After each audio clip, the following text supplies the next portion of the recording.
Welcome to episode 23 of the MMG podcast.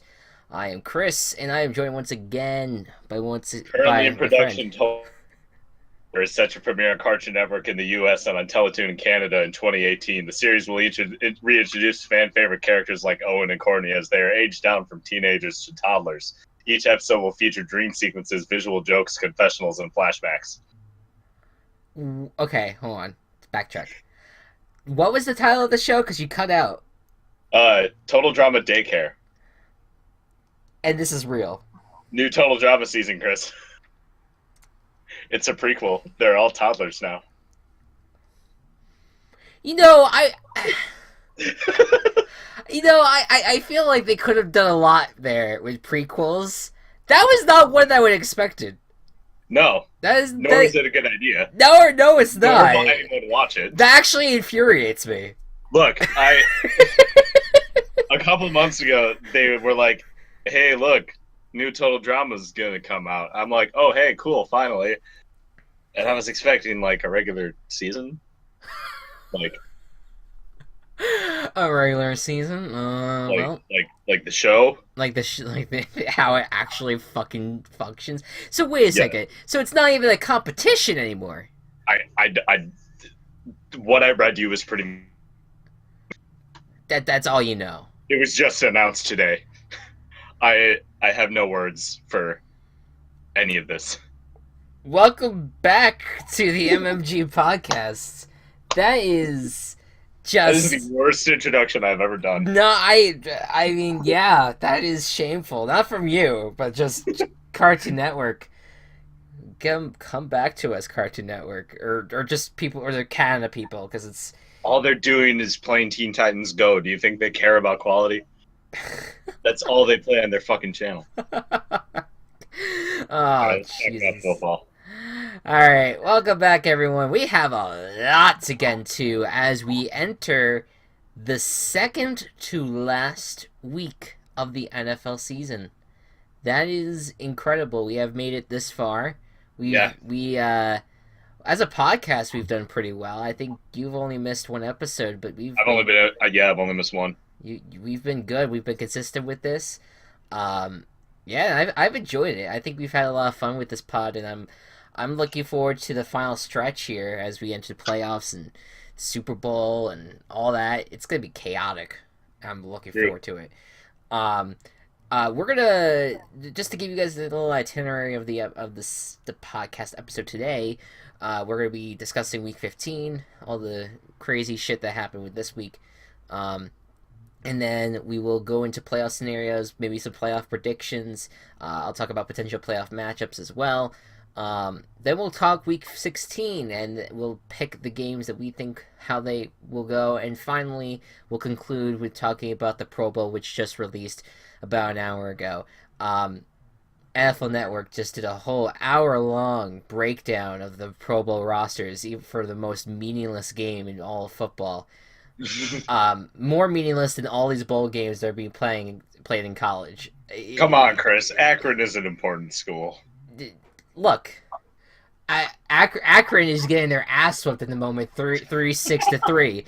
We're gonna look back at this moment when Akron wins 42-36, and we're gonna be like, "Wow!" So this podcast happened during the greatest comeback in college history. Full history. Yeah, wow. Right. I'm calling the shot right now. Anyways, so we're gonna start with Week 15, and I'm gonna try to just skim over the metrics that don't matter. We'll try to focus on the ones that do. We'll start with Broncos Colts. It happened. Bears at Lions. Let's move on. It happened. I guess the only significant thing to bring up here is that Broncos won, and Brock Osweiler had to come in. Trevor Siemian is now out for the season with injury. What a shame. And Paxton Lynch might start this week. So we'll see. Anyways, Bears Lions. This is alright. So this is also kind of meaningless, but not only for one team. Sorry, Bears. Yeah. Lions won this game pretty well. They kind of dominated the whole game for the most part. Didn't have any time where they were like there was any legit worry for Oh, them. Um, so the Lions are looking good. They're 8-6, and against my not really wanting to jump on the Lions bandwagon, not really liking them as a team, hoping that they stay out of the playoffs. They're in a good position because they are. they're going to play the Bengals and they're going to play an Aaron Rodgers-less Packers. We'll get to that in a second. Um, and they're staring at 10-6, and one faulty step by any of the NFC South teams, or more so two faulty steps, and you're looking at the Lions being a playoff team for a second year in a row, which good for them, but they haven't shown me anything that they're going to contend. So that's the most disappointing part about it. Um, anyways, that's all I have to say about that. Chargers at the Chiefs. It was the AFC West title game, and the Chiefs. Oh, the Chiefs. They are Where back. was this for the past 7 weeks? I don't know, but credit to Mr. Matt Nagy. Matt Nagy is, I hope I'm pronouncing his name correct, but he Might be was Nagy. Nagy. It might be, yeah, Nagy. Probably Nagy. Anyways, he is in really good position to get a head coaching job, because he took over the play calling against the Jets a few weeks ago. Now that, of course, the Chiefs lost that game, but after that, after they adjusted, they dominated the Raiders for the most part, and they dominated the Chargers. This is the Chargers team that I still think is a playoff team, and it was Kareem Hunt's back. The defense showed life for the Chiefs. Alex Smith made some nice throws. This was a all-around great performance, and I'm glad to see this Chiefs team back. I at first I was like, I did not. I texted Go Cubs because I was just like, I really don't want the Chargers I really don't want the Chargers to lose this game, and if they do, I'm gonna throw a chair, because I really wanted to see the Chargers just pull this amazing comeback and be the AFC West title team. But that didn't happen. But I still think the Chargers can get in. Me too. And the Chiefs, I think if they're going to continue playing like this, and I think they made a big statement on Saturday, good for them. I'm looking forward to them in the playoffs. If they're going to be fun to watch like this, hell yeah, I'm on board. So, there's that. Jets at Saints. Not really much to say here. It was a closer game than expected, but 31-19, the Saints pulled off the victory. I love how 12 points is closer than it should have been. It was, because it was for initially most part of the game. Yeah, for most of the game it was a one score. Scoring. It was one score game, actually, I think, late in the game. So yeah, the Saints touchdown was, I think, a late addition.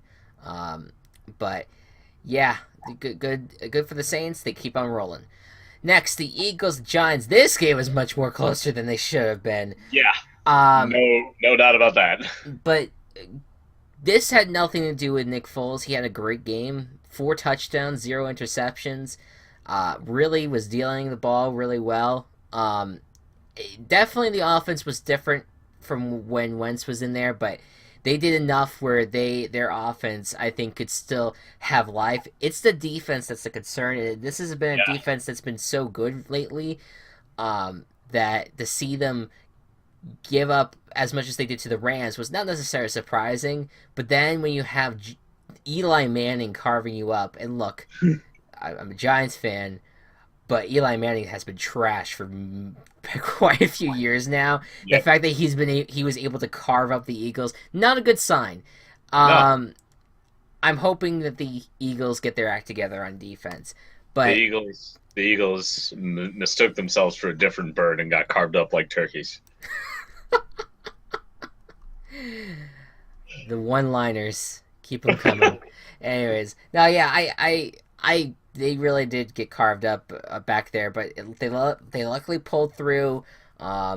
They should be able to take care of business this Sunday, but and over the course, I guess, of the next 2 weeks. But it's going to be very tough for the defense if they're going to have to deal with such offenses like the Vikings, the Rams, the Saints, and all that come playoff time. Next, and by the way, with this game, they clinched a bye. So Eagles will not be in the wild card round. They will be in the divisional round when January starts. Cardinals at Redskins. All right, meaningless game, close game, ugly game. Redskins pulled out the victory. Bengals at Vikings. Uh, this was just Go, skull fucking go. just the skull all over the place. The Bengals got schooled Yeah, themselves in this game. 34-7. It was as if they didn't show up. There was rumors before the game that Marvin Lewis is probably not going to return. I mean, fuck it. I feel like when they report that shit too early, the coach might think, well, you know what? I'm going to just prove the media wrong. I'm just going to stay with the fucking team. I mean, that might not be his choice, but I don't know. So that might have been a factor, but this was just a team that did not show up at all. They were having a lot of defensive starters injured, too. But the Vikings just controlled the game on all sides, just a dominating performance once again, and one of the best moments of the season thus far has been Teddy Bridgewater taking the field for the first time yeah. and throwing an interception. But you know what, though? It was a great moment. Case Keenum was, I think, the most hyped out of all of them to get Teddy Bridgewater in there. I think, for one, because he, obviously he respects the hell out of Teddy. I think we all do. But I think also part of him is just like, oh my god, I get to fucking rest. Yeah. We were just gonna keep on riding the score. I don't want to fucking. But yeah, no, good, great win for the Vikings. They're really looking good. I think they're looking like the best team in the NFC, considering the way the Eagles' defense looked. So really good Yeah. position for the Vikings going forward. Dolphins at Bills, two teams that are still in the playoff hunt after this game. Dolphins are in worse shape though; they're gonna need a lot of help. But the Bills, 8-6. They're kind of looking good. Even if they lose to the Patriots, they could still make a statement in this in like a run into the playoffs. They could potentially still be a wild card. They're in good shape. 24-16. Jay Cutler, by the way, came back down to earth. He had a 3 interception performance. Not Why? Why didn't I think that? Like, I'm mad at myself that I didn't think that Jay Cutler was going to come like, come back to bad. earth. Yeah. Yeah, to his bad quarterbackness after one game, like he does Uh, every time. Like he has one good game. Right. Yeah. And someone said it on Twitter the night of Jay Cutler's great performance against the Patriots, and I retweeted it too, and I was just like, yeah, it's probably true, but I don't know. There was just a part of me that felt like the Bills weren't good enough. The Bills were good enough. They're not great. I mean, their offense, their rushing offense, they do well. Their defense has played pretty well. They just they got a Pro Bowler in there, in Yeah, Micah Hyde. Um, yeah, I don't know. I think that they're decent. I would not want them to be in the playoffs if I had to choose right now. Even though they're among my favorite teams just generally, but it'll be interesting. It'll be interesting to see if they can make a run. Uh, Next up, here's the big one here: the Packers at the Panthers. Panthers, 31 points. And Goku is yes, of course applauding. yes, We'll get to down to the bulk of it here. Aaron Rodgers had a pretty nice performance, but he had 3 interceptions. Ended up cost. I don't know if this cost him the game, but it was definitely a factor in the Packers' loss. The Panthers are starting to get a rhythm of offense. The defense is doing pretty well. They're gonna miss Thomas Davis next week because of a head-on collision that he had in yeah, that game. He's gonna miss one game though. They just reduced that suspension. Um, but other than that, though, the Panthers should be in good shape going forward. I mean, yeah, the one thing that I think concerns me a lot is Cam Newton and his kind of inconsistencies in terms of throwing the ball. But um, he's done pretty well, and he actually called his shot at one point. He like yes. This was my yeah. favorite moment of the week. Yeah, like he was like just talking to the Packers. He was just saying like, "Oh, you saw the film, so you see what's about to happen. All right, well look at this." And then I'm ad libbing, of course, but Yeah, he then ended up throwing a touchdown pass right after that. Really excellent, like NFL Films material type moment for the Panthers. That was awesome. But good for the Panthers. Packers out of the playoffs Yes, with a this was the best thing to happen to the Bears all week. the Panthers, or rather the Packers, out of the playoffs because the Falcons won on Monday night, and they lost to the Panthers, and it's relieving for a lot of NFC North teams and a lot of people that are sick of seeing the same teams in there. I thought that it would be interesting to see if Aaron Rodgers made it to the postseason, what would happen, what Run the chaos would table. occur. Right. Well, that's what I Run the mean. table. That would have been insane if they did that, because they kind of did it before with him being injured. Yeah, I know, Yeah, and so but like they didn't this time. this time, and I think that a lot of people who root for teams that have a long standing should be happy. And I am too. I don't know. I wish it was the Patriots over the Packers, but Well, that's not Brady retires. right. Yeah. Which at one point Belichick's gonna like turn him into part robot just to keep him Keep like it going. going for a few All right. years longer. Well, then we'll have to let a lot of droids into the NFL league. All right. Yeah, we'll be part. Robo Belichick. Or, Robo Brady. it's just never ending. He's gonna he's The Patriots. the Patriot. Belichick is gonna be like the head in the tank and like from Futurama, calling Yeah. plays. And that's essentially what the future of the Patriots are gonna be. We'll talk about the glorious Patriots in a little while here. But yes, Packers out of the playoffs. Good news for the Team Chaos. I think Team Chaos generally. Yeah. Fuck Ravens. the Packers. Let's move on. Yeah, Ravens at Browns. 27-10 victory. Pretty nice victory for the Ravens, and they're in prime position right now. Colts and Bengals are the last two opponents here. Yeah. They should be able to run the table, and if they do that, they should be in the playoffs. I would be very surprised if they did not make the playoffs at this point. They would. I think that they are looking at the fifth seed, if not the sixth seed. But they're looking really good. They deserve to be in it, and they're a team that will always be causing a stir in other teams' pants. Look, yeah. That Their scares the crap out of defense, them. especially with their defense, I think that the Ravens have the potential to be a playoff spoiler Yeah, for some of the top teams. and their offense is clicking. Joe Flacco's having a nice December. Alex Collins, he's been a great running back for them. I actually it's nice to know a Ravens running back for once, because I feel like the Ravens running back. yeah, because he's the Irish, I think he's the Irish step dancer, and but he's been excellent. He's really been excellent for them. Not as excellent in this game, but that's because the Browns' rushing defense is actually good compared to the rest of the team. Yeah. But yeah, pretty good. Ravens, good for them. Browns, 2 more. That's all you got. 2 more. Chris, I'm really nervous. Texans at Jaguars. Jaguars. Can I feel this? Sure, go ahead. All right, 45-7. A lot of people, I've heard criticism about the Jaguars' offense, especially like Blake Bortles and like stuff about Leonard Fournette, all that shit. But obviously, Leonard Fournette didn't play this game. But you play a game without your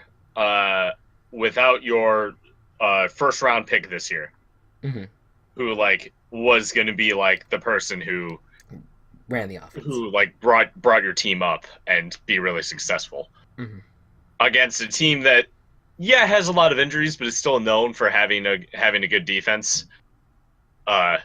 Albeit they have a lot of injuries this year on defense. You can't score 45 points on a team and not be considered good. Yeah. You can't score 45 points on a team and not be considered one of the front runners of your conference. Yeah. I The agree. Jaguars are in such good position, and honestly, Chris, I think your Vikings Jaguars Super Bowl is entirely possible. Well, right. I mean, I wanted to pull something random out of the hat. It seems Yeah, kind of realistic. Um, Blake Bortles. I mean, we really need to pat this guy on the back. I mean, has been the human punching bag the last 2 seasons for the league and its analysts, and um, as Dan Hansis likes to refer to it as the cognoscenti, the football cognoscenti. Um, I think that he is turning a corner. I don't know if it's permanent. I it's hard to trust guys that have been poor for a long time, but this guy is yeah, finally getting it together. He has, I believe, the total is 9 touchdowns or 7 touchdowns, 9 touchdowns. something like that. I don't know. 0 interceptions in the last few weeks. Oh, I'm sorry. It's 7 touchdowns, 903 passing yards, and 0 interceptions in the That's nine. last That's nine football field. It's yeah, 9 football fields. that in the last 3 games. He's been a dominant quarterback in December. Maybe he's just a winter weather quarterback. I don't know, but this is. I think it could definitely be a start of a turnaround. And for a day where everyone's saying that the Patriots and Steelers are your AFC conference bout, bound to happen. Nothing's gonna stop them. We're getting a rematch. Yada yada yada. Patriots going to Minnesota. All that's possible, and it maybe more likely than not.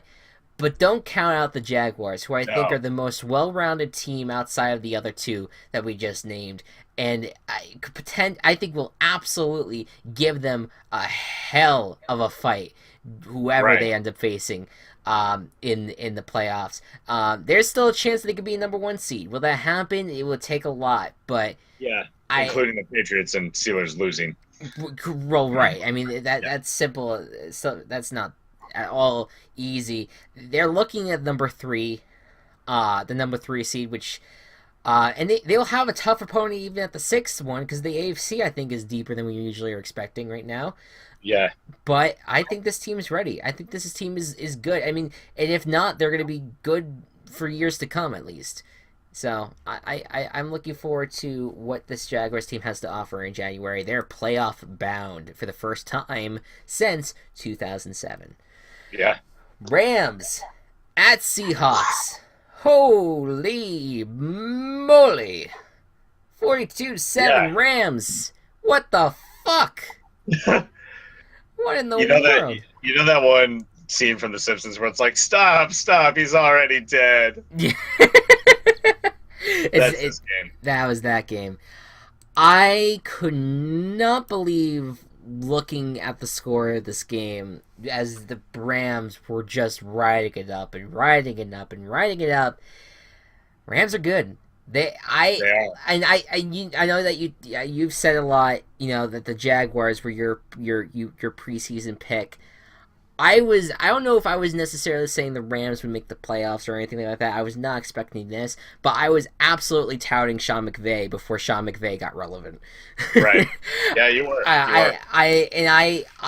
I'm very happy to see that this is happening. The fact that the Rams are just completely turning around what they had last year when they went 4-12, it is just incredible, and it's a changing of the guard in the NFC West.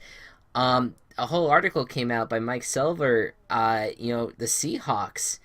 There's a lot of players that might not be back for the Seahawks next year. I think we might have seen the best of the Seahawks at this Yeah. point. Talking about how their dynasty is over. Correct, and the only thing I could see happening is that Russell Wilson, Bobby Wagner will probably stick around. Well, I don't know if many other defensive players or offensive players will stick around. They might need a little bit of an overhaul here Yeah. to fix this team. I mean, there might be some that just want to stick around, but there might be some that the Seahawks just are like, we can't have you anymore. Richard Mhm. Sherman, Earl Thomas, Cam Chancellor, all of them could be out. Cliff Averill might even retire. Some of those secondary guys I just named could retire. Michael Bennett, I don't know if he's going to return. It's this is going to be a weird Seahawks team. I don't see them making the playoffs at this point. Um, Yeah. and the Rams, Rams should be feeling really good about themselves. Mm-hmm. Patriots at Steelers.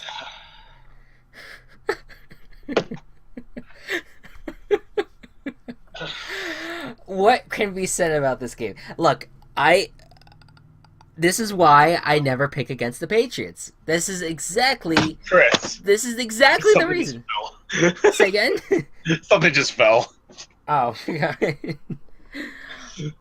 I look, but this is exactly my point. I know. They find ways to win in any situation.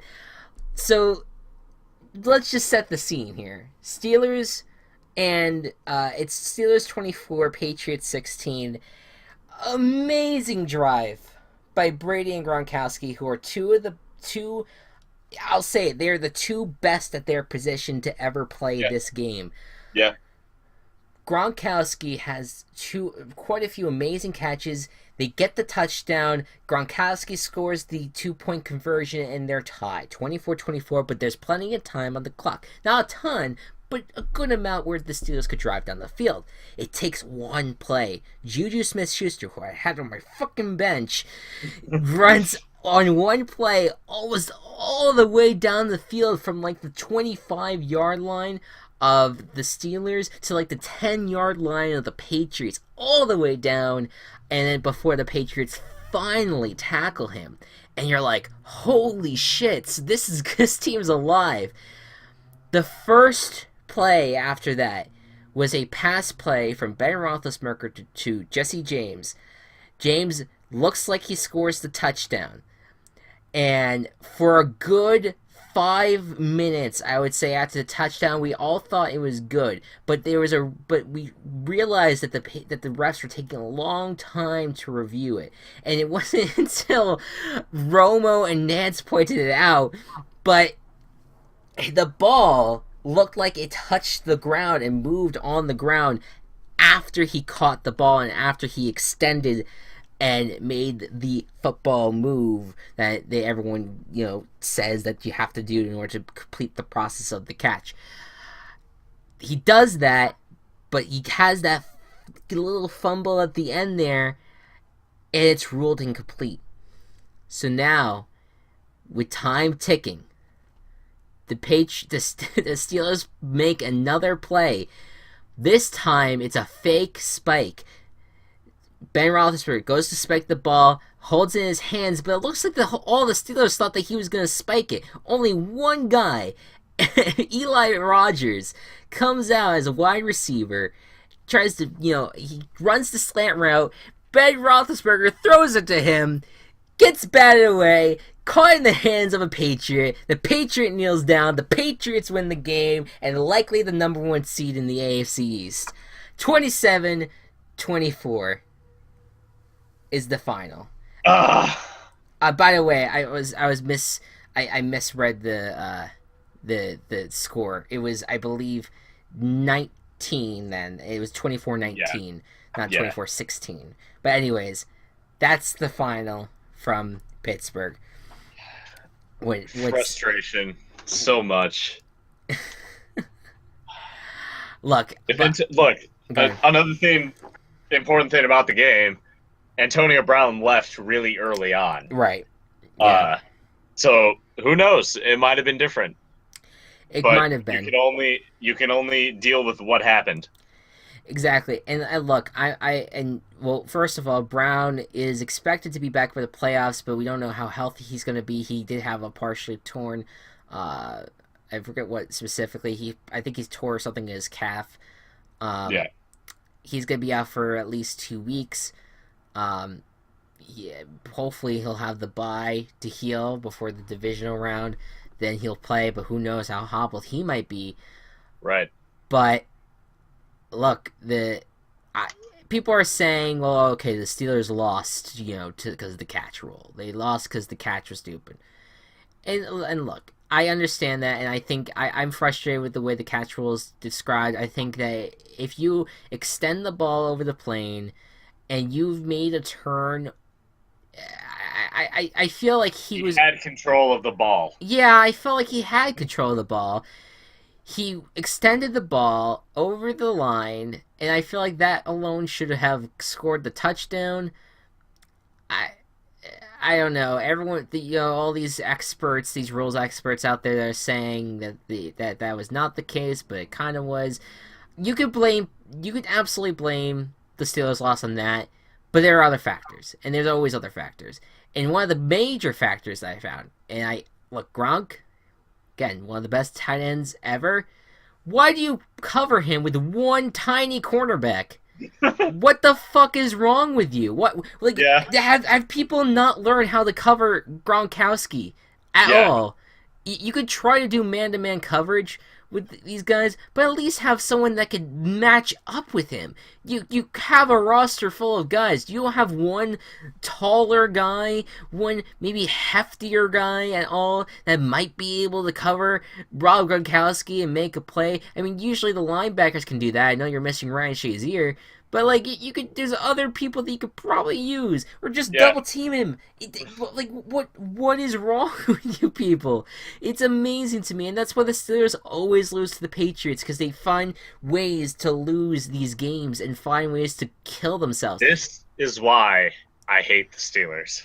Oh, for sure. They seem so on top of everything, and they seem like that they are this dominating force. So stupid things Right. with the amount of talent that they have on their team.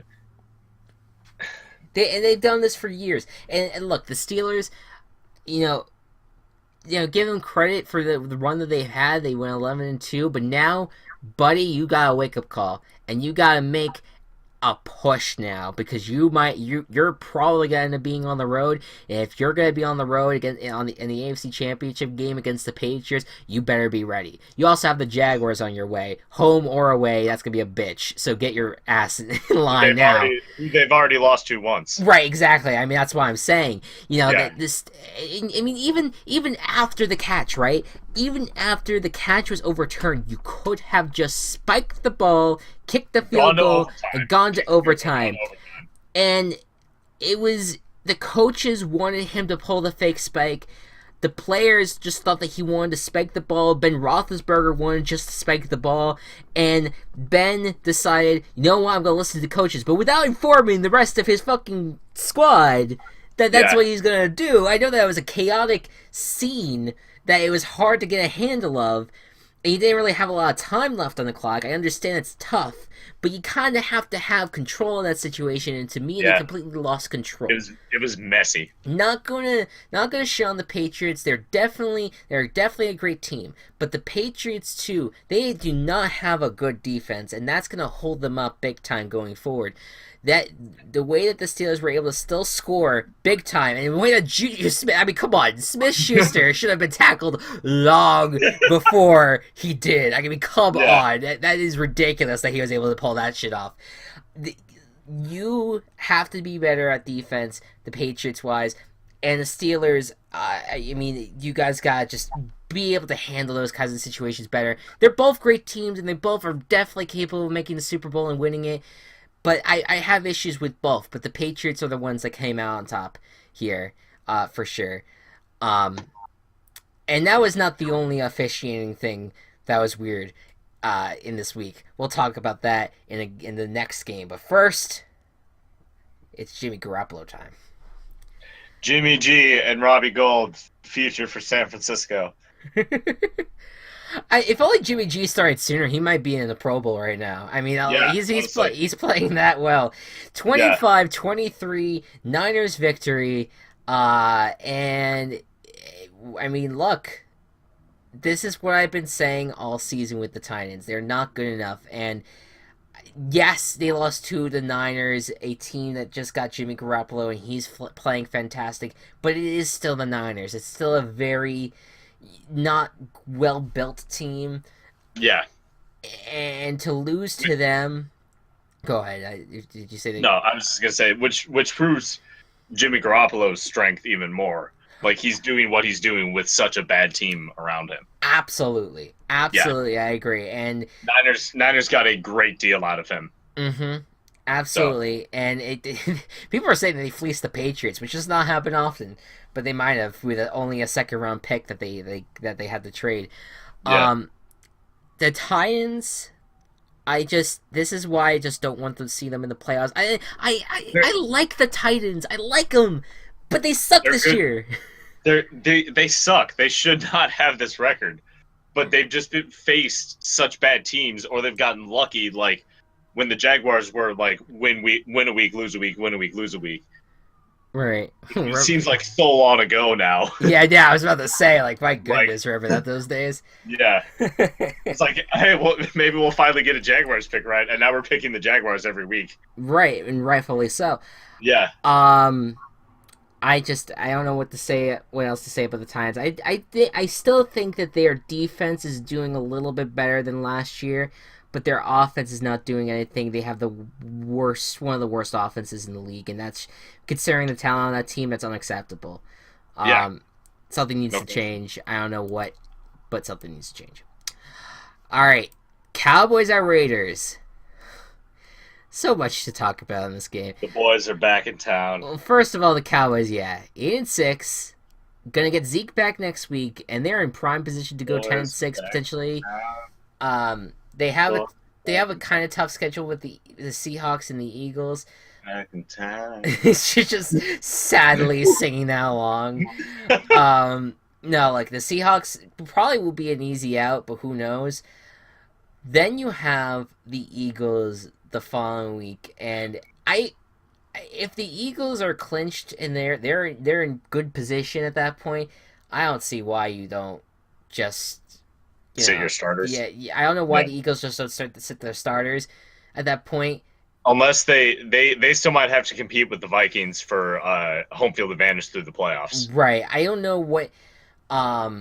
We'll check the playoff scenarios, but if all they have to do is win against the Raiders on Monday night, Yeah, then they I'll, could easily sit their starters. yeah.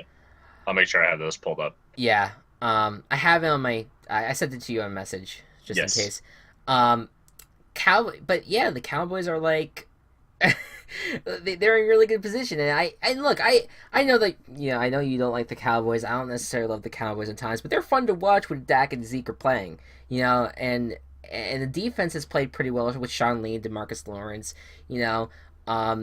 There's fun elements of this Cowboys team. Would I prefer them in the playoffs? No, I'd rather have the three NFC South teams, of course. I would prefer them over the Lions, though. Yeah, I prefer Cowboys over Lions. Yeah, so like I think if you had to have the three teams that are maybe on the outside of that NFC South right now, who would I prefer to see in the playoffs? I would like to see the Cowboys because I think that they have better potential and they've had a lot of dominating efforts in this season with the talent that they've had, and they were fun to watch last year, and it would be similar this year. So I'd be down for that. But here's how the Raiders lost this game. Okay, so first of all, on the Cowboys, one of the Cowboys drives where they decided to go for it, Dak tucked the ball and tried to go, do the quarterback sneak, and they did not know if he got the first down or not. So they bring out the chains, which, by the way, why the fuck are we doing that? If all this technology adds to the game, could you put something in the ball or just have something that could where you don't have to bring out these fucking chains? I don't know. Chipgate. What? Microchip gate. Microchip gate? The next Deflategate. Oh my god. Well, that's true, right? Another team You can't, codes. if the NFL has made anything clear, is that you can't mess with their footballs. That's true. That's true. That's fair. That's fair. But they move the chain. They have the chains come out, and when they do it, the ball's really close, but they can't tell whether or not it's a first down or not. So the ref takes a folded index card, so it's mucho thick at that point, thick. Yeah. THICC. Thick index card. And put it in front of the football. The football touches the index card, and that's the first down. And you're like, well, wait a minute. Couldn't you have a thin piece of paper and it'd be a turnover on downs? Like, what in the world is this? What in the And, like, the ref's smiling when he's doing it. He's pissing off Jack Del Rio. It was just. Do you remember? It was Do you remember a ridiculous. few years ago? You might not have been super into football at this time, but there was like a ref strike. I was not into it back Yeah, then. I think that was 2014 season. Okay. There was essentially a referee strike, and the referees were so bad that year. Like, made terrible calls. I can't think of any specifics. One of them fucked over the Packers in one instance. Oh, wasn't that the Packers Seahawks game? Yes. Yeah, I know. I did not watch the 2014 season. I watched the postseason. But yes, Okay. I know what I know what you're talking about. Yeah. It might have been. I'm not sure exactly when it was. These Yeah. refs are full time refs playing today or refing today. You know what? No, I don't think that was 2014. That might have been It might have been 2013 or 2013, 2012, maybe. Yeah. I know which one you're talking about. I think that was probably that Packers game. It was the Packers Seahawks. I remember people talking about that it was clearly the Packers intercepted the ball, but it was called a touchdown. And Yeah. both refs had like a different call. It was that was a weird call. Um, so yeah, that was a thing, and that was that. It was just kind of just weird to watch on Sunday night. One last thing though, the Raiders ended up losing when Derek Carr decided to extend to the goal line instead of running out of bounds. Extended the ball, and the ball fell out of his hands and rolled out of the end zone. And the rule that is the touchback scored the touchback and the turnover on downs, essentially. Remember when the Bears lost earlier in the season to the Packers for that same thing? Yeah. But not because the refs called it that, but because John Fox challenged it. Me too. Let's move on. Yeah, I just made myself sad. No, I know. I just that. What do you think of that rule? Just I know we should move on, but just what is your opinion of that rule? It makes sense, honestly. I think it does. I can That understand. one makes more sense than what happened to the Steelers. Right? No, I agree. The catch rule I think is more messed up, but I think Yeah. I can understand it though when if you're on first, second, or third down, which is most of the time. You know, if the ball goes out of the end zone, it should be a loss of down, and then you place the ball. I think you should do it like a usual touchback, and then put the ball on like the 25-yard line or something like that, Okay. 20-yard line. I could see that happening, but I also am fine with the rule. I'm not as outraged as other people are about it. It makes sense. I don't know. That was more just Derek Carr fucked up, and people were like already in the mood to shit on the refs for bad rules after the Patriots Steelers game. Yeah. I don't think they would have been as mad if what happened at the Steelers game changed. Yeah. Or what happened at the Steelers game happened. If that didn't happen, people wouldn't be as mad about the Oakland game. Yeah, people do call that rule though the dumbest rule in football. I think the catches. I think the catch by far is the dumbest rule in football. Falcons. This was a close one, but the Falcons took care of business, got it done, and that was the elimination game for the Packers. And now the Falcons are just a win away from being in the playoffs and almost eliminating Lions, Seahawks, and Cowboys potentially. Yeah. Falcons are in pretty good shape right now. Buccaneers. Anyways, all right, let's talk playoffs now. So you are now the playoff scenarios. Go ahead and let's talk a little bit about those scenarios. All right, pick a conference, any conference. There's two options. NFC. Let's do NFC first. NFC. All right. So already clinched. We have Philadelphia, who has clinched both the NFC East and a first round bye. Mm-hmm. Only a first round bye, not number one seed yet, Correct. but first round bye for sure. And Minnesota has clinched the NFC North. Philadelphia. I'm not going to read every single scenario because there's a lot of them, but I'll read the most likely. Don't ones. do the ties. Okay, yeah. So Philadelphia will clinch home field advantage throughout the playoffs if they win or Minnesota loses. Okay, so to me they clinch it. Yeah. I mean, you can't. I mean, the Minnesota will likely not lose, Right. you're facing the Eagles. It's Monday night. You get extra rest for it. I Yeah, think you're in good shape. Eagles are going to beat the Raiders, no question. Yeah. All right, so that's one. Minnesota will clinch a first round bye if they win and Carolina loses or ties. Yeah, that's because the Carolina now has the Carolina has a tiebreaker. tiebreaker over Minnesota, Right. Yeah, that's interesting. which is Um, awesome. Keep counting.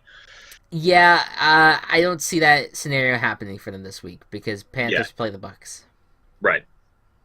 All Go right, ahead. next. The Rams will clinch the NFC West if they win or Seattle loses, or if either of them tie.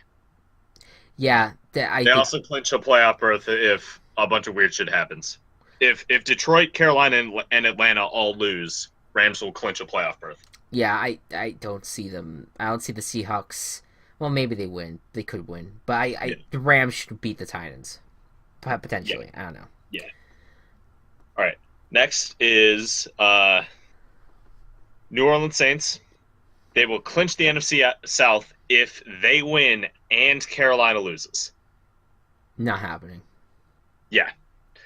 They will clinch a playoff berth if they win. Yeah. That if they win. You told me to not read the ties. Yeah, I know. I mean, the ties. Yeah. I just don't think they're not realistic. Yeah. But yeah, Saints should. Well, no, they have a tough matchup. They have the Falcons, so who They knows? do. Yeah. So, yeah. Carolina, they will clinch a playoff berth if they win or Should do tie. it. Should do it. Yeah, they should do it. Please do it. Look, I'll get to Carolina when we get to that. Yeah. The Falcons will clinch a playoff berth if they win, or if a bunch of other weird shit happens. Yeah. So yeah, here's Atlanta needs to win out in order to win the division. Like the division Correct. right now is wide open. Yeah. Oh yeah. It's in Yeah. those three. Here's a scenario right now: Lions, Cowboys, and Seahawks. Here's your additional scenario here. First of all, Lions, Cowboys, and Seahawks all have to win out, and that's gonna be tough because Cowboys, Seahawks are facing each other. So that's gonna Right. be a de facto elimination. That's gonna knock one or both of them out if they somehow end up tying. Oh yeah, if they both end up Yeah. tying, I mean, forget it. But I mean, yeah, that just ends everything. But yeah, but if whoever loses that game is gonna be out of it. Whoever wins essentially moves on to week 17 still alive, no matter what happens, which is great news for them. Yes. But essentially, they need one NFC South team to lose both games remaining. That's what it has to factor. So if Panthers lose both times, Saints lose both times, Falcons lose both times, the Lions could get in, then the Cowboys, then the Seahawks. Yeah. That is the scenario as of right now. It rides on a 2-game losing streak by any of the NFC South teams. I don't see it happening with the Saints Panthers as much as I do see it the Falcons. The Falcons have to face both the Saints and Panthers in the next 2 weeks. Panthers and Saints luckily have the Bucks on the schedule, but even that, I mean, Bucks are starting to look kind of good considering the way they played on Monday night. I don't know. Right. Who knows? We'll see So what that's happens. interesting. AFC. Best division of football. Say again? Best division of football, NFC South. Oh, for sure. Yeah. All right. AFC. Already clinched. Pittsburgh, New England, and Jacksonville. No, sorry. They've all clinched stuff. Pittsburgh, the AFC North, New England, the AFC East. Jacksonville has not clinched the South yet, but they have clinched a playoff berth. There you go. The Patriots will clinch home field advantage throughout the playoffs if they win and Pittsburgh and Jacksonville both lose. Not happening. Yes. That's just what it says. Yeah. They will clinch I'm just giving commentary edition, so that's okay. They will clinch a first-round bye if they win. Like, the three scenarios are they win and Pittsburgh loses, they win and Jacksonville loses or ties, or New England ties and Jacksonville loses. The only scenario I could see happening is Patriots winning and Jacksonville losing. I don't see it happening. But I still don't see Jacksonville losing. So Patriots have not clinched a bye yet. Correct. After this week, which is fucking weird. Mm-hmm. Mm-hmm. Pittsburgh will clinch a first-round bye if they win and Jacksonville loses. Yeah, again, it Yeah. could happen, but So, I don't think it's gonna happen. right. The Jacksonville Jaguars will clinch the AFC South if they win or Tennessee loses. Both could absolutely happen, and probably Yes. will end up I happening. think it's going to happen. Yeah, this weekend. So go Jags. Jag off. Let's go. Oh my god, please put that in a hashtag. Jag off. Yes, that's the playoff hashtag for the Jaguars. Yes. Oh my The goodness. logo comes up right next to it. Right. That's excellent. Oh my god. Oh, All right. Jesus. The Chiefs will Okay. clinch the AFC West if they win or the Chargers lose. Or This for is- some reason they both tie. Right. This is interesting because I say the Chiefs. Well, I think the Chiefs have a good chance against the Dolphins this week, but I mean the Dolphins could also have the performance from 2 weeks ago. No. Color doesn't work that way. It's one. It's 2 games this season, and the Dolphins beat the Falcons earlier. So, Right. that's yeah. No, I know. I don't see the Chargers losing, so it's gonna have to ride on the Chiefs win. I think it's Right. more likely than not. So Chiefs get the division. Yeah. And then the Tennessee Titans. They have a chance to clinch a playoff berth, but it's not likely. Mm-hmm. They must win, and Baltimore and Buffalo both have to lose. Only likely scenario there is Buffalo losing to New England. Yes, The I other- don't think the Ravens are in trouble. Ravens are not gonna lose to the Colts. Neither Tennessee's not going to win either. So. I don't think the time. I mean, Yeah. come on. So- To me, the Rams and Jaguars, if they lose their games after such dominant performances, I mean, I don't even know what to say. That's gonna be really Yeah. sad. All right. So Yeah. there is a chance this week that the NFC playoffs can be completely decided. There absolutely you could have all. Actually, Well, you know no, what? no, you can't because Saints and Falcons play each other. One of them is going to be at risk.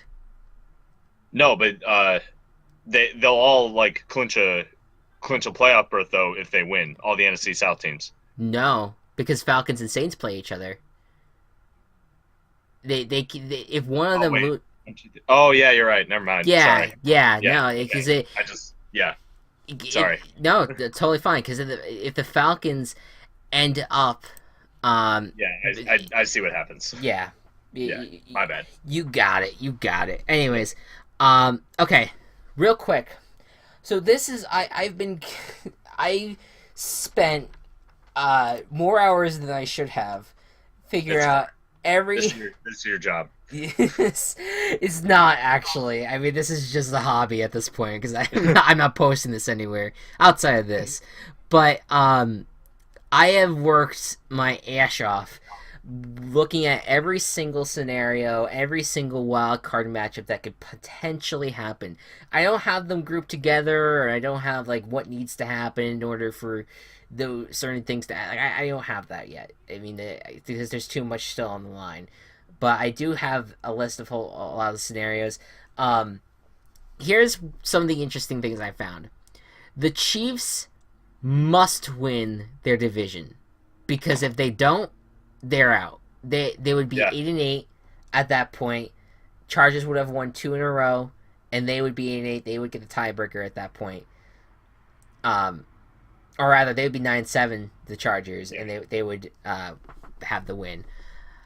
Chiefs would be out of the playoffs altogether. So that's kind of one thing I discovered.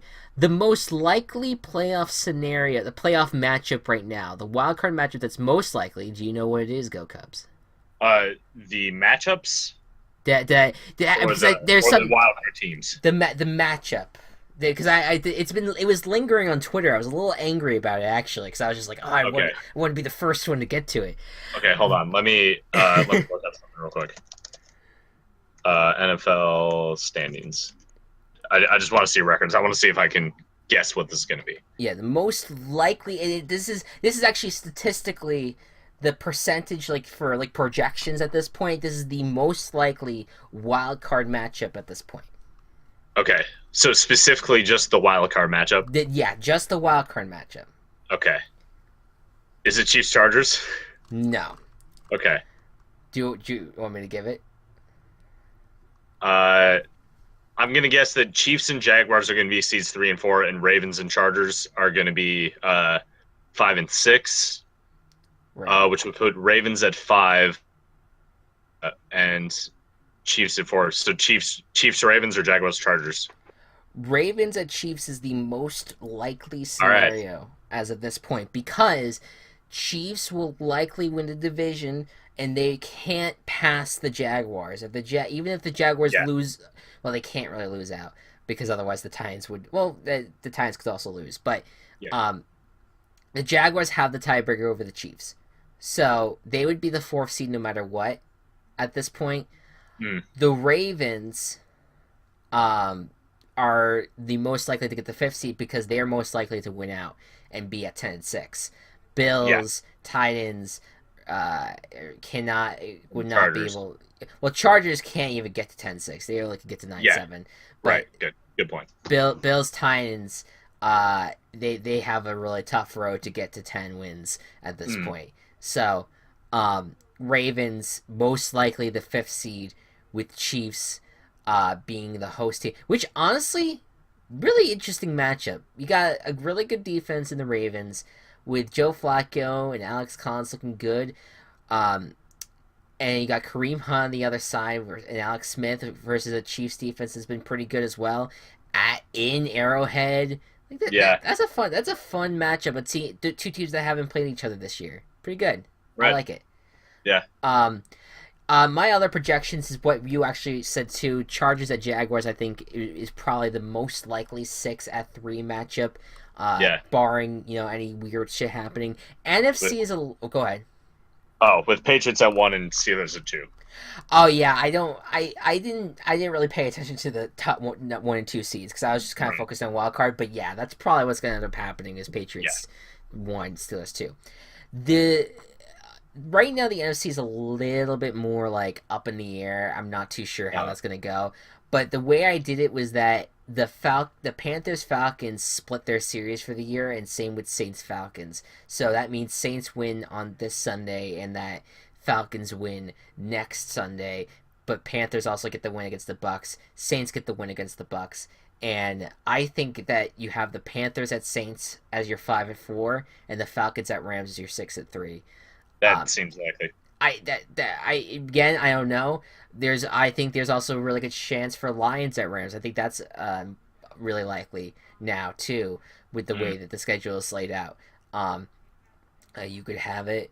Um, yeah, I don't know. Maybe Panthers at Rams, Saints at Falcons potentially could be another lineup or matchup. I think that you most likely see the Rams as your 3 seed when it's all said and done Yeah, with the because NFC. Vikings and Eagles are pretty much on top. The NFC South is so scattered right now, and Right. just with the records that they're at, I guess they're all at 10-4. Panthers, Saints, and Rams are all 10-4. Right.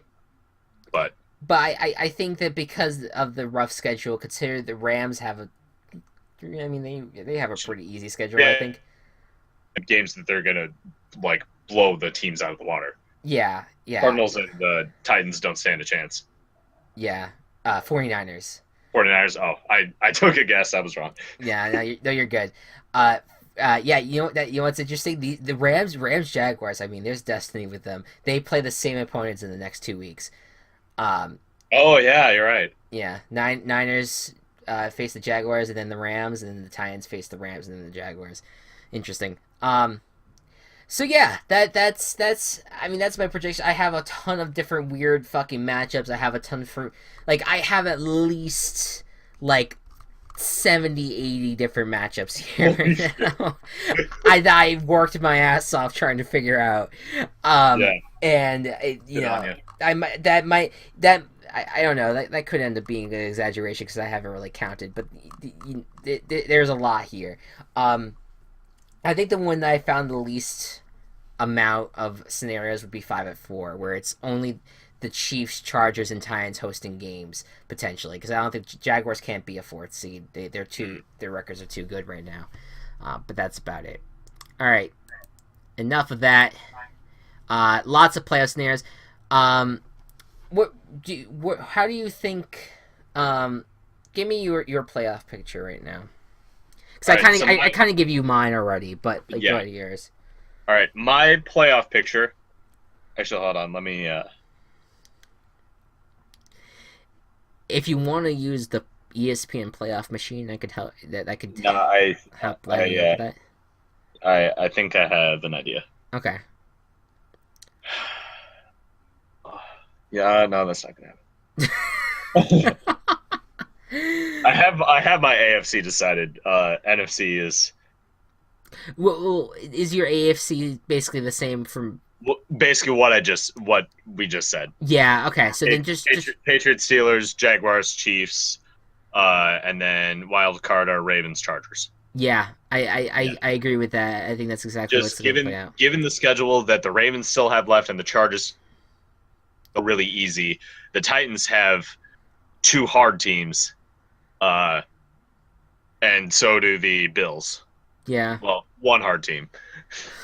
Right. But no, I agree. I think that's exactly how it's going to play out. So I think the NFC is really the wide open one right now. Yeah. Holy shit. I'm gonna go. Can you just hold on 1 second? Yeah. 50-3 is the score right now. FAU over Akron. So that comeback ain't happening. Anyways, continue. Just, Zippy, no. just letting you know. Just putting it out in there an hour later. Zippy, no. Zippy, Zippy, no. Anyways, go ahead. I need to tell you about Zippy after the podcast. All right. All right. I'm gonna go with Eagles are number 1. Mm-hmm. Vikings are number 3. Wait. Wait. What? Vikings at number 2. Rams at number 3. Rams at number 3. Okay. 1 sec. All right. Panthers at number 4. Ooh. Okay. Saints 5. Falcons 6. Okay, yeah. I mean, I think the Panthers have a really good chance. I mean, you know what? I really hope that the Falcons win and the Panthers win on Sunday because that sets up an NFC South championship of sorts. That next week, the last week. That would be your flex at that point for Sunday Night Football. It would all like the stars would align at that point. Yeah, actually, hold on. So if the Saints lose then win, they'll be at 11-5. The Falcons will be okay. So yeah, Saints will be C5. So yeah, that's what I'm gonna go with. Right. Yeah. Right. Because the Falcons would go to 10-6 at that point if they win and lose. Am I mistaken that? No. Yeah. They'd be 10-6 because and then the Saints would just be 11-5. Yeah. They would be good. Yep. All right. Awesome. I'm really looking forward to this. To all this right now. Let's do week 16 picks. We're gonna start with Colts at Ravens. We have no Thursday Night Football this week, and for the rest of the year, there's no more Thursday Night Football unless you count the college bowl games right now. No, those don't count as football. Aw, I enjoy one of those. I've been to one of those bowls. Physically been there. It does not count as football. I enjoy it. I love it. Hence why I'm watching this FAU Akron game. Exactly. Colts at Ravens. That might as well be a bowl game at this point. You're right. Ravens have something to play for. Colts don't. Colts are bad. Ravens are good. Not something I said about the Ravens earlier in the season. But by the way, I went 12-4 last week. You went 11-5. So the records are 144-80 is mine, and you are 139-85. Both of us have the same point total at this point. Really? Yeah. So well no, in terms of, I'm sorry, we have the same extra points added on. So we each have 4, but I'm at 68 and you are at 58. So you have to close a 10-point gap at this point. You fuck off saying I can still close the gap. I can blow it. Trust me. I find ways to blow things all the time. Oh well, that sounds weird. Anyways, Did you intend on that? nah, I did. I did not, and it came out of my mouth. I was just like, oh, All right. just cut that. Use that whenever you want. All right. Anyways, so you say You say Ravens. Ravens. All right. Cool. Uh, Vikings at Packers, largest road favorite that we've seen in Green Bay. The Vikings are nine, or basically nine against this, or how do you say it? Nine. They're like Nine they're point.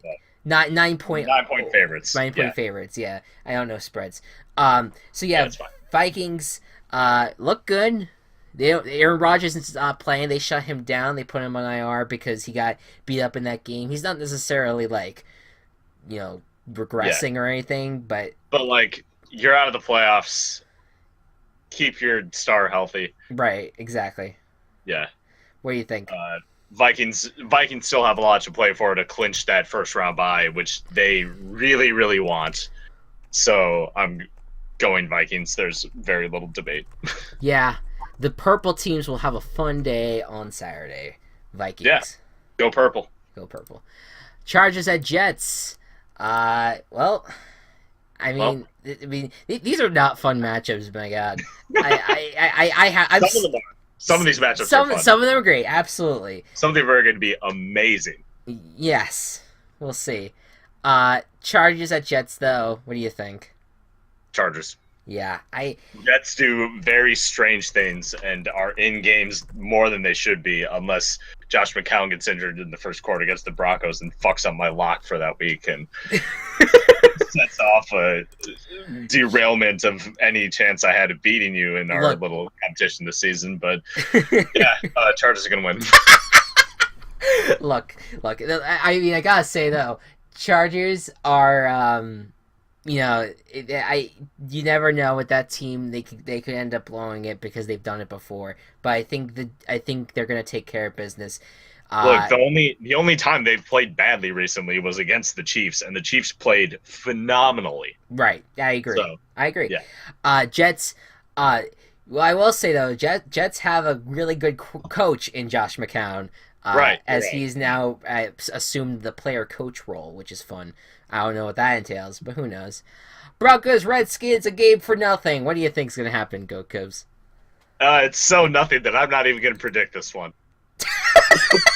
You're just going to leave it empty. No. I'm going to get... Who the fuck do I choose? Do you want to hear my... I have Washington written down, but I don't know if I want to choose them. I'm going Redskins just because of home field advantage. All right, cool. You can choose however. Redskins. You'll go Redskins? Okay, yeah. Go with the racists. Oh, Jesus. The reason why I think I picked them over the Broncos is just because they just have a better track record right now. And Broncos likely will end up starting Paxton Lynch, and I don't know if I trust him yet. Yeah. I'll go Redskins. Bills at Patriots. It's intriguing. It's intriguing. Yeah, it is. I mean, because you're looking at the Bills, they're 8-6. They're in pretty good form right now. If they win this game, they're in really good playoff position because then they have the Dolphins. They can go 10-6 realistically. They sure are. But they do have a Patriots team coming off a big win, and they are back at home for these next two games. I don't know. Who knows? What do you got? I almost chose this as a team chaos, but I couldn't bring myself to it. I'm desperate to get back with the points, but I don't think choosing the Bills is going to help me with that, so I have the Patriots. Yeah, I think that's a fair thing to say. I think that the Bills, as solid as they've been, I think they've kind of exceeded expectations for this season. They are a little one-dimensional. I think they rely a lot on the running game. And to be fair, though, the Patriots' run defense is not good. But right. I think that they'll have a way to shut down Tyrod Taylor. And I think the Patriots win. Yeah. Rams at Titans. I mean, this is gonna be a blowout. I this is all right. So this is what I was looking into because I'm like, okay, where can I hang a hat for the Titans and really help them out in any way, shape, or form here? They're 5-1 at home. Their only loss was to the Raiders in Week 1. They have a 5-game winning streak at home. So that's something that you could absolutely. That's impressive. That's impressive. Yeah. Keep in mind though, Seahawks and Ravens were probably the two most impressive teams that they beat, but they also beat the Bengals, the Colts, and the Texans. Correct. So they now have a buzzsaw coming in. I don't see this going the Titans' way. What do you think? No, Rams. Rams. No question. Los Angeles. Rams. Los Angeles. Yeah, I'm going Rams. You know, Chris, that when you say the Los Angeles Angels, it translates to the Angels. Oh, God. That was not well thought out in any way. That might be why they went to Anaheim for a while. Yeah, that's fair. All right. After that, now we have the Falcons at the Saints. This is the game of the week. If only they had Sunday Night Football on this day, they do not. Instead, we have a primetime viewing of the Hawaii Bowl. Anyways, what two teams are those? Fresno State and Houston. Oh, I see. It's the Mountain West runner-up against a pretty decent Houston team, I would say. Anyways, okay. Falcons at Saints. This is a big game. The Saints looking to avoid being swept by the Falcons. Winner moves on to the playoffs. Loser is gonna have to get a win the following week if they want to avoid missing postseason play. What do you think? Yeah. So, this is as you've been saying, this is an interesting one. The last time the Falcons played the Saints, they won, but the Saints also didn't have one of their star running backs, Alvin Kamara, for most of the game. Yeah. And the Saints struggled more than they should have against the Jets. Falcons just got a win off the Buccaneers, granted a lot closer than it should have been given the Buccaneers this year. All right. All that said, I'm going to go with the Falcons. You're going with the Falcons. Yes, Team Chaos. That's Team Team Chaos. I kind of like this as a Team Chaos because of the way that the Falcons are coming in and the Saints are looking good right now too. I like that as a Team Chaos. Cool. I'll accept it.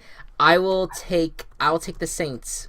I'll take the Saints, and I think if the Falcons win, that does make things very interesting for a potential NFC South title game the following week.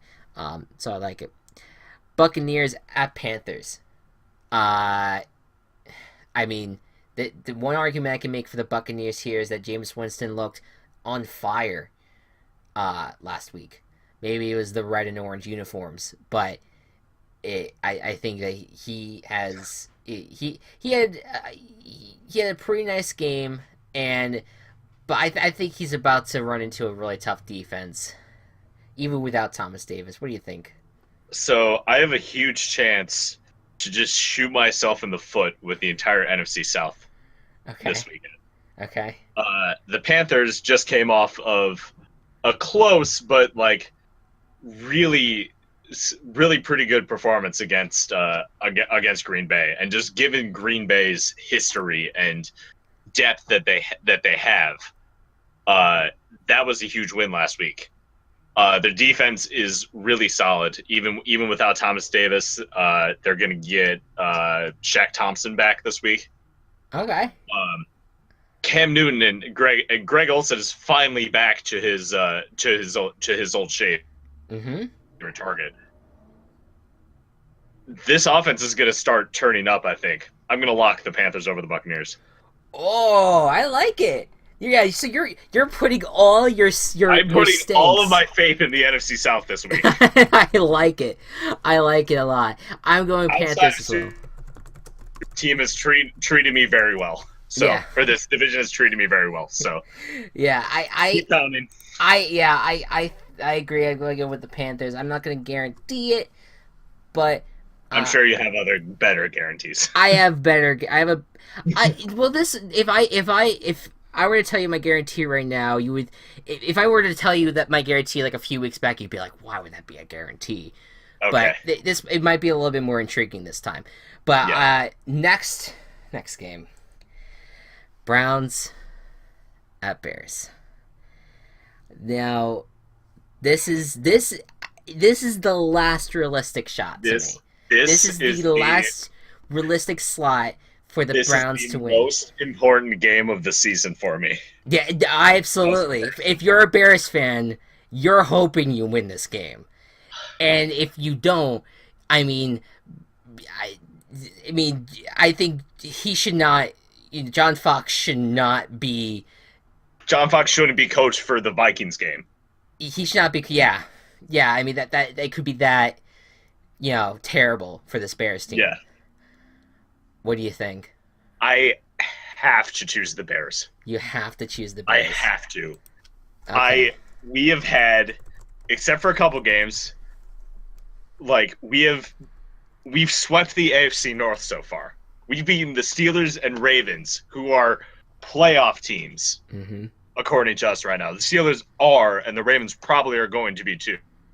And we've beaten the Bengals, who aren't great this year, but Absolutely. are still a football team. Mm-hmm.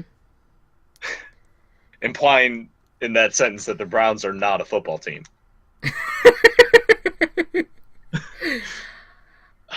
Look, we have home field advantage. Uh-huh. I think Mitch Trubisky is a better quarterback than Kaiser. Mm-hmm. I think we have a decent defense that could shut down an almost non-existent Browns offense. Mm. My only problem with this game, there's two problems, is that we just got dominated by the Lions, and the Browns have a good rush defense, and rush is most of our offense right now. Mm-hmm. I am fucking terrified. But I have to go with the Bears. I know this is your fucking team chaos, just saying. Bears. What was the stat that you also gave me about the Bears and John too. Fox? This is also why I'm scared, and I forgot about this, and now I'm even more scared. All right, I'm just gonna read off this list. John Fox is 0-7 when he's been head coach of the Bears, and they've been a favorite. Like, the Bears have been a favorite. They've been favored to win, and John Fox is 0-7. 6 of those games were at home, and they've lost all 7 by an average of 9 points. No other head coach is even close to being as bad as Fox. Mm-hmm. The last time Bears won as a favorite and won and covered the spread, so scored more points than they're projected to score, was November 23rd, 2014, when Lovie Smith versus Tampa Bay in the Lovie Smith revenge game. Yep. Fuck, dude. We're fucked. Here's what I'll say right now. When John Fox was initially hired, I thought it was a great hire because he had a history of taking teams to the playoffs. He had a history of really doing well with rosters. But the problem with Fox is that he continually makes it conservative decisions. There was times, though, as well, when he didn't make conservative decisions during those games, but then Trubisky ended up turning the ball over. Right. And that's a big concern.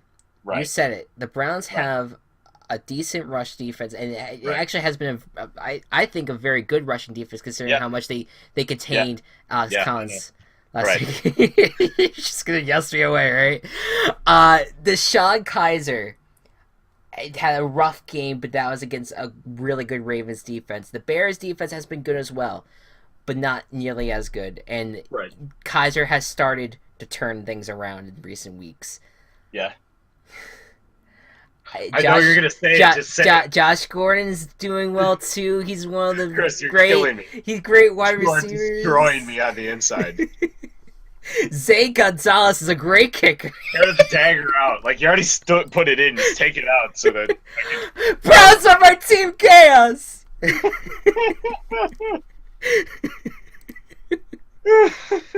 But I will say this: I'm giving you ammunition. Okay, I'm giving you ammunition to absolutely destroy me on Sunday when the Bears win.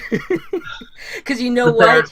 If I had to say, if I did not have this team chaos in here, if we did not do team chaos, I would actually pick the Bears because I just I don't see the Browns actually doing anything. But there is reason to believe that the Browns are a close matchup in this game. I think they're going to keep it close at least, and I think putting them as my team chaos, I think it's worth it. I think that there is something there potentially. It's the last ditch resort for them. Okay, look, everyone in Cleveland thinks that Chicago is going to win, but everyone in Chicago thinks that Cleveland is going to win. So someone's going to be really happy. It's going to make somebody's Christmas. This is the Super Bowl. I mean, forget it. Don't even play the postseason. Browns and Bears. This is the toilet bowl. Exactly. It's the toilet bowl. It really is. This is the final stand because the Browns aren't going to be the. If the Steelers lock up first seed or whatever, like that shit happens, then the Steelers might sit all their players and the Browns might be able to win that. But that's probably not going to happen. The Steelers will still have something to play for. Yeah, no, I think they will have something to play for too. I think the Browns. I don't think they were going to win that game. This is just the most realistic chance that they have. While I don't really think it's going to happen, I think there's enough to happen there where it's team chaos. Here's another thing. The Browns have been skirting rock bottom for the longest time. And last season, when they got their win against the Chargers, that was them saying, we refuse to be rock bottom. Mm-hmm.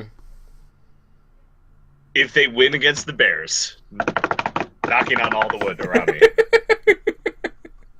You just take a fucking like jackhammer. You're like, it's the table. They will not have. They would not have. They would not have reached that 0-16 record. So they will continue to be 1-15, 2-14, 1-15 until the Browns reach 0-16. Yeah. They will not. It is in the Browns' best interest, in my opinion, to lose on Sunday. Do you think in your heart? I know that you're going with the Bears because in your heart you feel like the Bears are going to win. Do you think that the Browns are going to win? I do not think the Browns are going to win. You do not think? Okay. I do not think the Browns are going to win. Okay. I don't think so either. But again, you understand where I have to come from here. Yes. Unfortunately, you have to be this way. This is my existence. I must embrace it. Anyways. All right. Anyways, let's move on. We spent way too much time on a meaningless game. Lions at Bengals. Lions are gonna consolation cat bowl. It really is at this point. Bengals, if they show up and they win this game, my goodness, was I right about the Lions. I don't think that's going to happen, though. What do you think? No, Lions. I'm confident that the Lions take care of business as well. God, we talked about that Bears game for so long. Yeah, no, we did, but it's worth it. It is. It was a great conversation. Dolphins at Chiefs. Again, I see. There's just this weird part of me that I'm like, maybe the Dolphins have a chance because Kenyon Drake was fantastic in that Patriots game. The rush defense has been concerning for the Chiefs, so that could end up being a factor in this game. I don't think it's going to be a factor. You're very set on this Chiefs team. I'm set on the Chiefs. Yeah, I'm gonna go. They need their offense to do this well consistently, and they can have a shot in the postseason, but they're definitely going to win this. I'm going to go Chiefs as well, but there is just something that bothers me about this game. They will probably still end... I don't know. We'll see. Jaguars at Niners. This is a much more interesting game than we thought that it could be. But you have Yeah. a great offense now with Jimmy Garoppolo at the helm going up against one of the best defenses in the league. Does the dream season end for Jimmy here? Uh, season ended when the 49ers were out of playoff contention before he started. That's fair. But meaning this stretch, I mean, it's a 3-game Yeah. winning streak. That's pretty significant for a team that didn't win a game until late November. Right. Yeah, I think that the Jaguars are still going to be able to handle this pretty well going with the Cats. Yeah, I'm going with the Jaguars, and I'm guaranteeing it because Nice. I was thinking, I was like, The guarantee worked well for me last week, so yeah, well, guaranteed the Jaguars. here's the thing, because I was thinking, well, it might be a little offside for me to really guarantee this, but I'm like, no, Jimmy G, everyone's on him and thinking that he's gonna be the next Messiah. I look, he's a great quarterback. He's gonna be fun to watch over the next few years, but I think he's gonna get a wake up call in this game. This is the toughest Yeah. defense and toughest team that he's ever had to face. I'm going Right. Jaguars. Giants at Cardinals, another meaningless matchup. What do you think? Let's do Giants because they kind of did well against the Eagles, so maybe they're just good at bird teams. Maybe, right? Yeah. Yeah. Maybe that works out. And horse and chief. Yeah, as yeah. well. I'm gonna go Cardinals because I don't know, home team. That's really where I come down. There's not much analysis that I can think do in I this also game. based that decision on who won their games last week. Well, I guess Neither of them just did. how they did last week. They both lost. Right? Yeah, But- yeah. Cardinals lost, but the Giants lost to the Eagles. So And it was very close. yeah, Yeah. I mean they were both 5-point games. Too. I think you have a great point, and the Giants probably have a good shot here. I'm just going with the Cardinals because it's just lack of faith and Yeah. I like the Cardinals as a team better than the Giants, but that's not, Oh yeah, that's neither here or there. All right, here's the thing. Now, this is the biggest matchup I think of the week. Maybe not the most prettiest because I think the Falcons Saints are a little bit more pretty, but the Yeah. biggest is Seahawks at Cowboys. It's a Yes, I agree. de facto elimination game. You win, you move on. You don't, you lose. You losers, go home. Whatever the fuck. I mean, I want to channel Willy Wonka and the Chocolate Factory there, but yeah, this is Seahawks need. I mean, Russell Wilson has had a great season to this point, but the last 2 weeks have been really, really rough. He needs to find his MVP mojo. The defense needs to find itself again. They're going against a Cowboys team with Zeke coming back. Of course, there might still be some questions about the Cowboys, including their left tackle being questionable this week. He might be a big loss if he doesn't play. What do you think, Go Cubs? You just said it. Zeke is coming back. Yeah. The Cowboys, Zeke didn't. The 4 games before Zeke's suspension were fantastic for the Cowboys. Yeah, that's because true. he lights such a he brings a lot to the team, and everyone around him plays better when he's there. The Seahawks morale has got to be so bad right now after that blowout loss to their division rivals. So I agree. Yeah. I'm going with Cowboys, and I think the Seahawks. The biggest issue with the Seahawks team right now, I just think that they are not accepting of where they're at right now. I don't think they fully really understand what's happening here to them. Because I can see what's happening, and they don't have a clue. Yeah, right. But that's the thing. It's like they're. I think that they thought, all right, well, we lost to the Jags, but we're going home and we're gonna be playing a Rams team that we beat last time, and we'll beat them again, 42-7 loss. Yeah. You now have to go on the road. You have to go to Dallas. You have to find yourselves again, and you could use a lot of what's been said this week as bulletin board material. and maybe that passion drives you guys. But if you can't find it, you're not winning this game. I'm going Cowboys. They'll fall in love, and here's the bottom line: our trio's down to 2. Let's move on. Yeah. Wait. Is that a lyric? Yeah. What from what? Yeah. Well, it started with "I can see what's happening," and then I finished you talking as I looked up the rest of the lyrics for that phrase. And then they'll fall in love, and here's the bottom line: our trio's down to 2. Oh my god! Can you feel love tonight? That's what that's from. Yeah. Jesus. All right. Monday Night Football. Merry fucking Christmas. You get 2 terrible games. Steelers at Texans. Wait. What do you think is gonna happen in this game? Steelers. And what do you think is gonna happen? Raiders Eagles. Eagles. All right. Cool. Nick Foles is the future. Glad I can. Oh my god. Is it Nick Foles for president now? Is that No, I didn't say that. I said Nick Foles is the future. You gotta listen. Well, I'm just saying, you got Josh McCown is injured on the job. They can only be pres if they played for the Bears at one point. Oh, okay. If they're a backup for the Bears. Only presidents come from Chicago. Josh only McCown. Were at one point backup quarterback for the Bears. Brian Hoyer. McCown, Brian Hoyer, Mitch Trubisky. Barack Obama, No, yeah, well, he's from Chicago, so that's. You can't prove that he wasn't a Bears backup.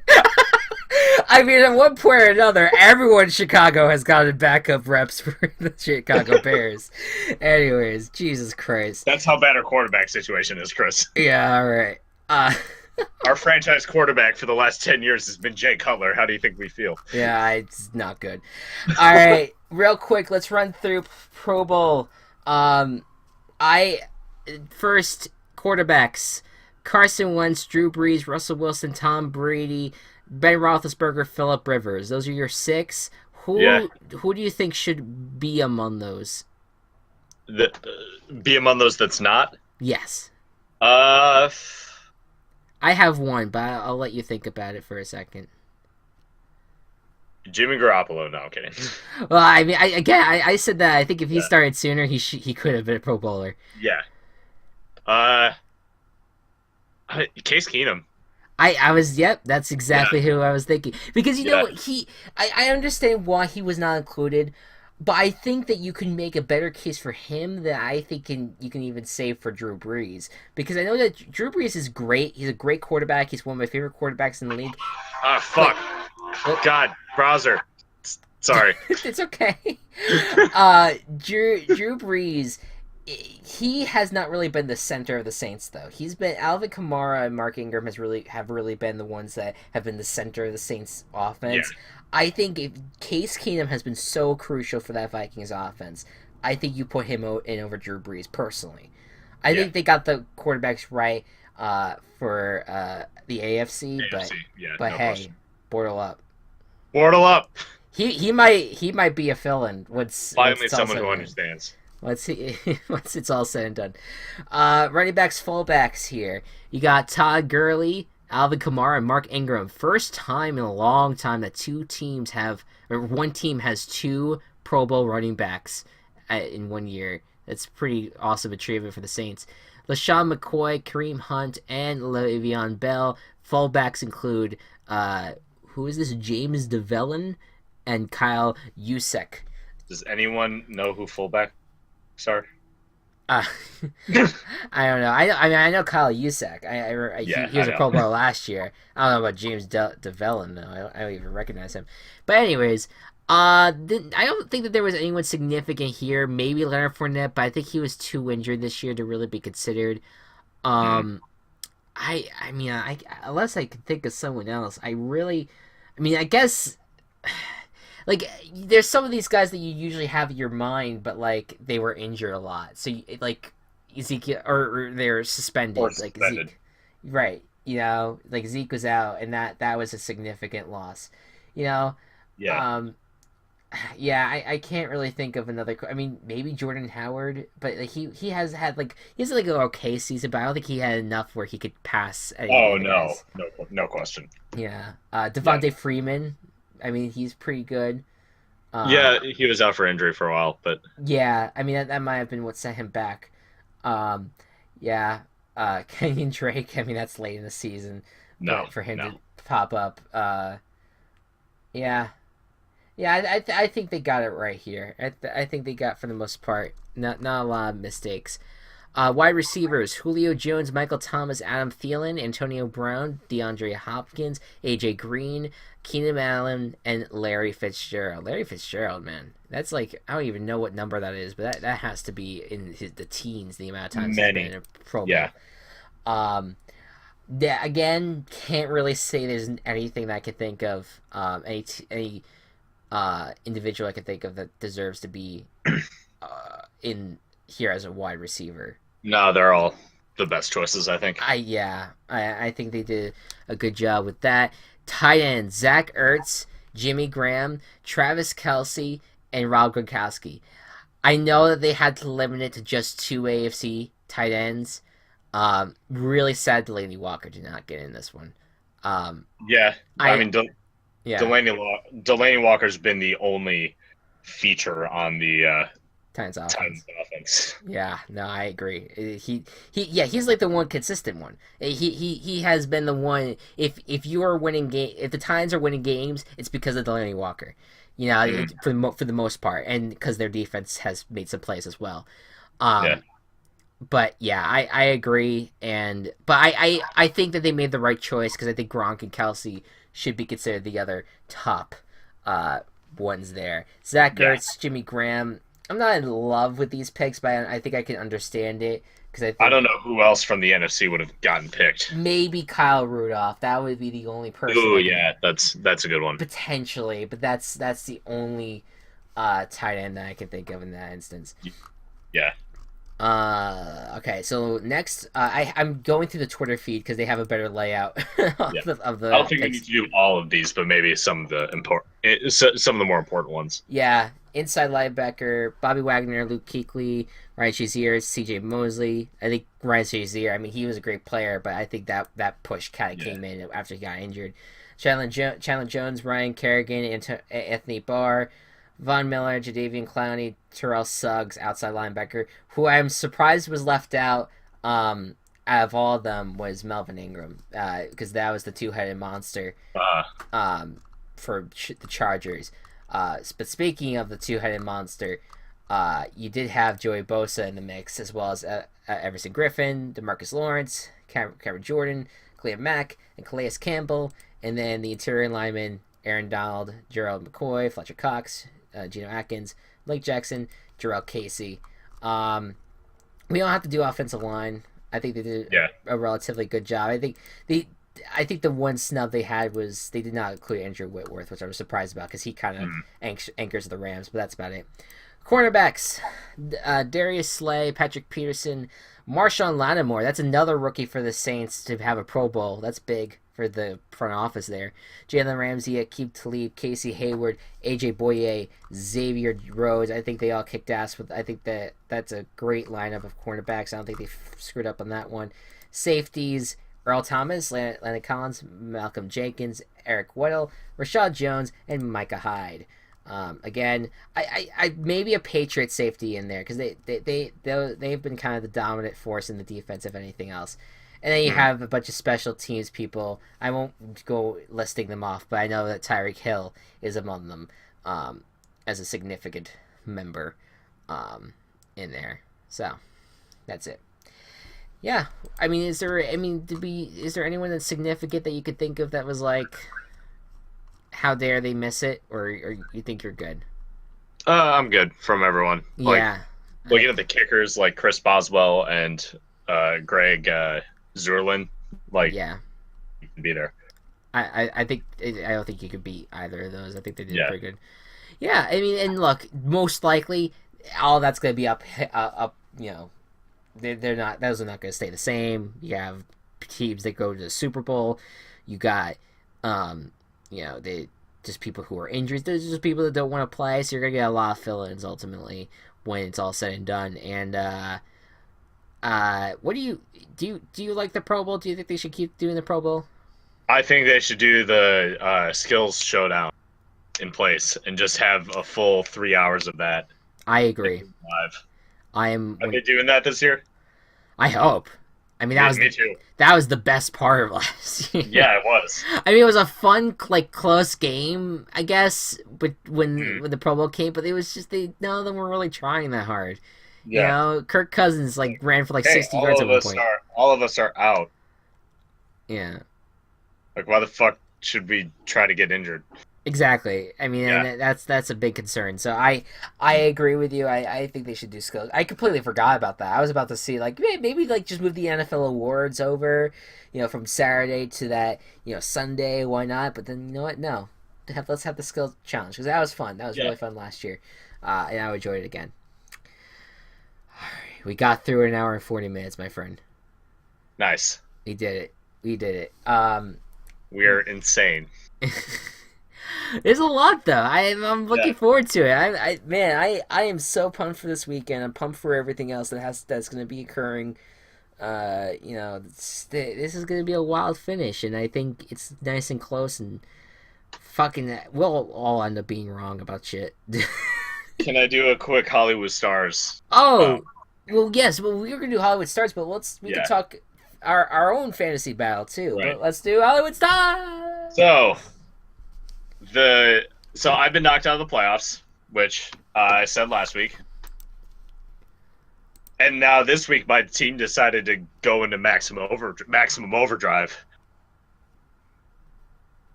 Ben Roethlisberger with 18 points, Melvin Gordon with 29, Rex Burkhead with 8, AJ Green with 5, Nelson Aguilar with 18, Greg Olsen with 26, Kareem Hunt with 39, Minnesota with defense with 19, Justin Tucker with 10. If I had played Juju Smith-Schuster instead of AJ Green and instead of Rex Burkhead, I might have broken 200 points. That's insane. Yeah. That's incredible. Actually, I was probably short. Let's see if I do Deion Lewis over Burkhead, that's 7 extra points, so that's 181. Smith-Schuster add 12 to that. It's like 199. That'd be 193. Or 93, I'm sorry, yeah. Yeah. So I wouldn't have quite broken 200, but that's close.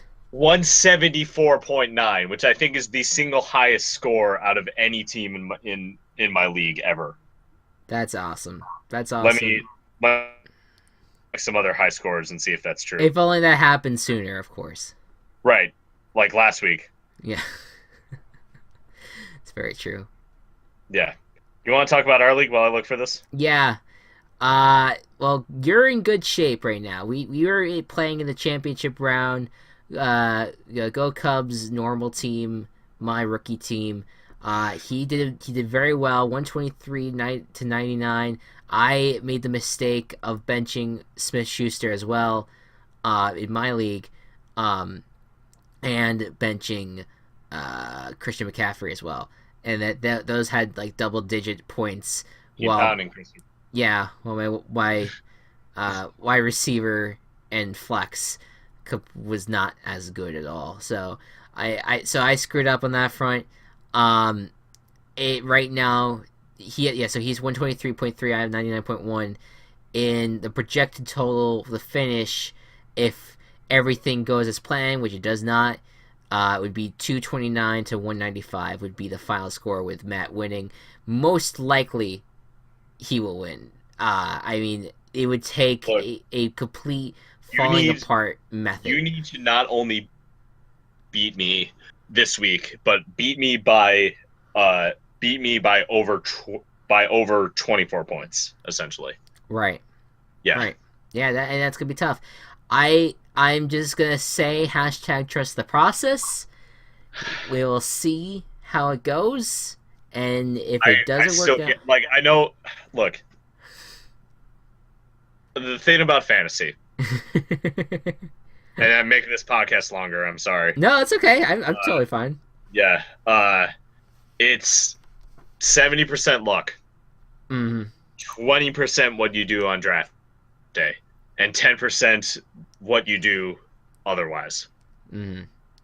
So yeah, you can't control what players do.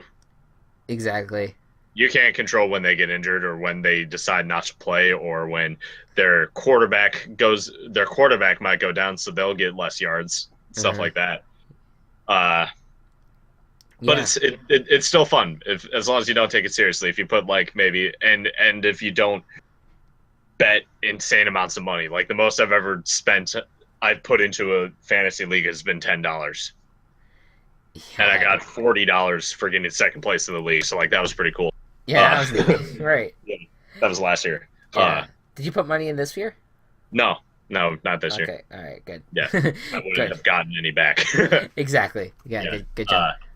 But and I did check the 174 is the highest single score in a week out of Wow. anyone in my league.